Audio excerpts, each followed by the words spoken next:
Good afternoon, everyone. I'm Bridget, and today we will be discussing sex education. Current laws in the United States allow sex education to be determined on a state-by-state basis. The affirmative side proposition is that comprehensive sex education should be mandatory for all public high schools in the United States. Comprehensive sex education is defined as medically and factually accurate data in regards to abstinence, birth control options, and STD prevention and awareness. To prove my argument, I have 5 secondary claims. 1, the current sex education laws for public high schools are failing our teenagers. 2, providing comprehensive sex education in all public high schools would prove to be beneficial. 3, the current sex education laws are flawed. 4, the current sex education laws are failing because of attitudes towards sex. And 5, making comprehensive sex education a requirement for all public high schools in the United States will reduce sexual problems. First, why the current sex education laws for public high schools are failing our teenagers. According to Kate Blackman in State Policies on Sex Education in Schools on the NCSL website, 20 states require that if provided, sex and/or HIV education must be medically, factually, or technically accurate. That's only 40% who are receiving medically accurate sex ed. Why are we allowing that?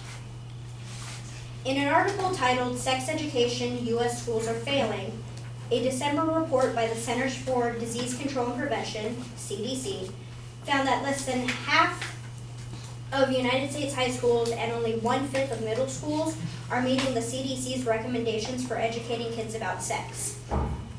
The article then goes on to say that the CDC report is concerning according to sexual health experts, not only because more than half of United States teens aren't getting the information they need, but because even the CDC's recommendations are not comprehensive. Jessica Bower, Vice President of Policy at the Sexuality Information and Education Council of the United States, stated that as discouraging as the CDC's findings are, we need to realize that we are in fact failing. Even our government knows that we need to change the laws. So the real question is, why aren't we? Second, providing comprehensive sex education in all public high schools would prove to be beneficial. According to the article Sex Ed, Barriers and Benefits, where teenage pregnancy can get in the way of education and other life opportunities, sex education can mitigate unintended pregnancy. Sex education programs have been proven effective at delaying first intercourse and increasing use of contraception among sexually active youth. The article goes on to say that sexuality education exposes young boys and girls to material that not only reduces their risk of unplanned pregnancy and disease, but also enlightens and empowers them.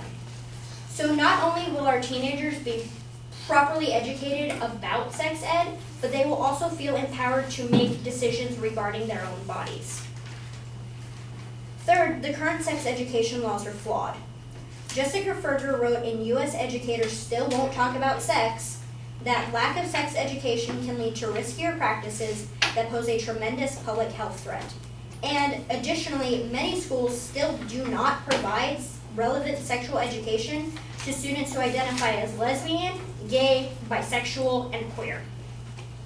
Granted, only a small portion of high schoolers identify as something other than straight, but that's probably due to negative backlash towards non-straight students. Maybe providing sex education for students that doesn't overlook lesbians, gays, bisexuals, queers, etc. would make those students feel more comfortable in even going to school. The Guttmacher Institute claims that the share of schools providing sexual health education declined from 2000 to 2014 across topics ranging from puberty and abstinence to how to use a condom. Fourth, the current sex education laws are failing because of attitudes towards sex. Again, Kate Blackman on the NCSL website claimed that 35 states and the District of Columbia allow parents to opt out on behalf of their children. That's 70%. Lastly, making comprehensive sex education a requirement for all public schools in the United States will reduce sexual problems. Jessica Ferger claimed in her article that early sex ed, ideally in an educational setting, is key to keeping young men and women healthy. Kate Blackman on the NCSL website claimed that the most recent data available in 2000 indicates the estimated direct medical cost for treating young people with sexually transmitted infections was $6.5 billion annually, excluding costs associated with HIV and AIDS. Proper comprehensive sex education will drastically reduce the number of STDs and therefore the medical cost of treating them. In short, comprehensive sex education should be mandatory for all United States public high schools because the current sex education laws for public high schools are failing our teenagers. Providing comprehensive sex education in all public high schools would prove to be beneficial. The current sex education laws are flawed. The current sex education laws are failing because of attitudes towards sex. And making comprehensive sex education a requirement for all public schools in the United States will reduce sexual problems. Thank you.